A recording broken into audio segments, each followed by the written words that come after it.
Hello, I'm Dana Kervin, the Houston Association of Realtors Chief Political Strategist. Today, we're honored to have in the hartv studio Houston City Controller Ronald Green.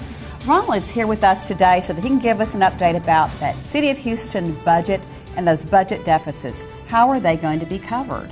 They are going to be covered by a combination of many different things. Obviously, we've got to be a lot more efficient on how we deliver those services, but there will be some cuts involved, and cuts typically mean people, and they mean services. So we are trying to employ strategies that minimize the impact on the end user, which is our citizens, but at the end of the day, you'll see a combination of all types of strategies that will hopefully, some will be temporary, but on the efficiency side, they'll be long-term. Cuts in services isn't something that I think any of us would be very receptive to, but we understand at the federal level, the state level, certainly at our city level, and also at our school level, they're just budget deficits that are going to have to be addressed, and we're going to have to gut it up.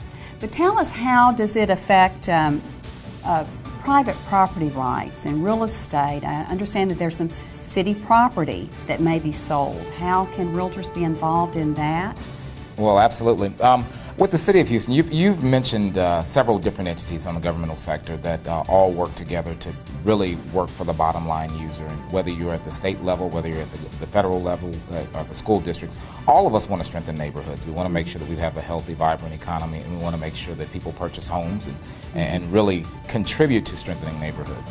When you go back to the City of Houston, we do have some surplus property that's out on the market right now, and we are unlike many of the consumers and many of the people on the street.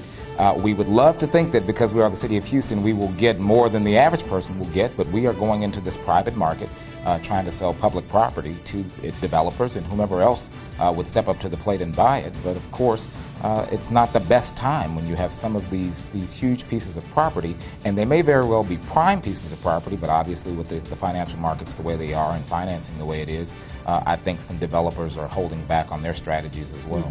So it's affecting us, and we've got those things add to our bottom line budget.